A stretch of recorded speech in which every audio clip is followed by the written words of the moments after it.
Obviously, a lot of Dems upset at the idea of President Trump coming out of this. But to Eric's point earlier, he did campaign on it.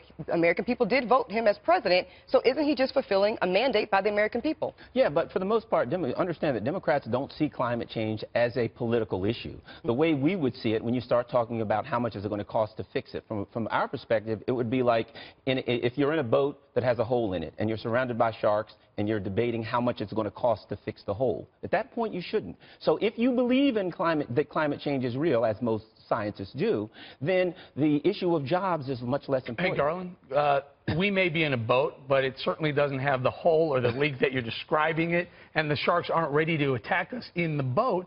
What we were talking about is, over centuries, over hundreds of years, you're talking about a degree or two, of which the United States of America is going to pony up a vast majority of the cost of keeping that climate down 1 or 2 degrees over 100 years. Best case scenario. Worst case scenario, as many climate scientists do, believe, is that we're in a much worse situation. And we're not talking about leaving a world to our children. We're talking about leaving, nothing to our children. Let's get Kirsten in here real quick. So for a lot of people, and I think these two are perfectly highlighting, it's a debate around economics, it's a debate around politics, but it also, when we talk about our children and millennials, and we're of that generation, yes, and Kat as well, what does it mean for us long term? Well, the good thing, as a conservative and, very much for limited government, you believe that the market and consumers should drive these kinds of changes rather than an international governing body or a treaty, an international treaty, forcing these issues. And the good thing, I'm optimistic because millennials are very conscious about waste, about trying to rely on renewable sources of energy increasingly. And what's interesting, so I can be optimistic in that regard that if Trump does pull out, that we'll see consumers and the marketplace really driving a move toward greener energy. But also, just from a democratic point of view, the Obama administration actually signed on to this treaty without having it ratified by 2/3 of the Senate. Right. And our Constitution says that in order to participate in international treaties, you have to get it ratified by 2/3 of the Senate, and obviously electable to the American right. people. Well, what he did was he kind of branded it as being a piggyback off of what Bill Clinton got ratified with regards to climate, which, of course, we're talking about the kind of numbers. It's not the same thing. It is a larger number. And much larger. There's no question that the reason that he didn't do it was because people wouldn't have voted for it. I think that what Trump should do is make it an actual treaty, get Congress involved. I do think that we certainly need to be paying attention to the climate. I certainly think that that's important. But to just throw a number out there, which even though we're not beholden to it, lobbyists can use it to push for regulations, very, very strict regulations. Let's go through the proper channels and do it like an actual treaty. Great, except you'll never get that through Congress.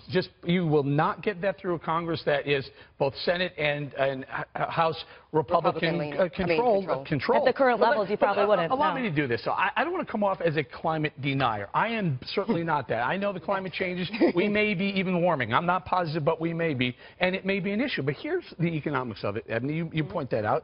China and Brazil are going to pollute. Even if they sign this treaty, they're going to pollute.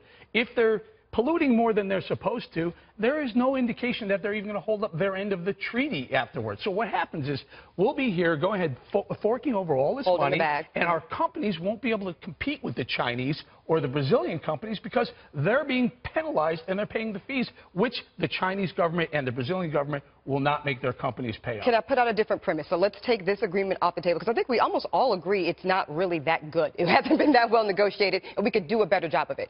But when we talk about the economics, Eric, and again, I'm someone who's very concerned about this nostalgic economic model where we can benefit, I think, all by moving forward and having more jobs in the technology space and solar powers. There's no harm in it. So what if... No harm in what? No harm in moving our jobs and our economic model towards a futuristic, more technology-based model. You mean away from manufacturing? Yeah, not right. This is a great idea, but it should be, as Kirsten points out, driven by the market, not by penalizing manufacturing companies. Okay, Garland wanted to get in. Yeah, but if you're going to argue that the market is going to fix it, the fact of the matter is, if climate change is real, then it is the single greatest failure of the market.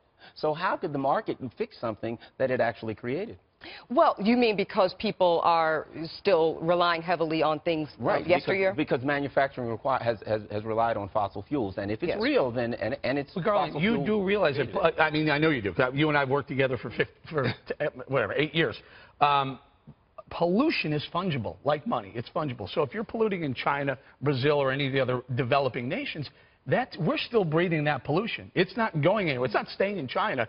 We're sharing it as a globe. So when you put our U.S. corporations at a financial disadvantage to the rest of the world, we're not saving the planet unless everyone. But how do we incentivize? How do we incentivize them moving to the new model? Do you have any? I don't know. Well, part of it is already happening. You know, the concerning thing is Elon Musk did come out today and say that he would possibly, come off the advisory board. But just in thinking about the environment and the climate, this agreement wouldn't even lower the temperatures. They would still go up 3 degrees, which everyone says is unnecessarily risky. So if we're really caring about the climate, this treaty, as it stands, doesn't do it. So lots of people having problems with the agreement as it stands, Kat. But again, my big question is, if I want to move to that technologically based model, how do we incentivize? Because I don't really like over-regulations either, but how do we incentivize people to get to that a little bit quicker? Right, and it absolutely is tough. I think that with younger generations, people are, as you were saying, they're more and more interested in climate change. And that is where we also just have to, even if not for the environment, even for the, because other countries are, that is where other countries are moving. We have to move there too. We can't be the only country that we're just by ourselves running on coal, so that won't help us either. We can't be the people that are taking the lead, and we have such strict regulations that we can't compete with China. And Eric, that's a great point, and I completely agree. We can't completely destroy ourselves economically for the sake of a couple of degrees, but at the same time, even just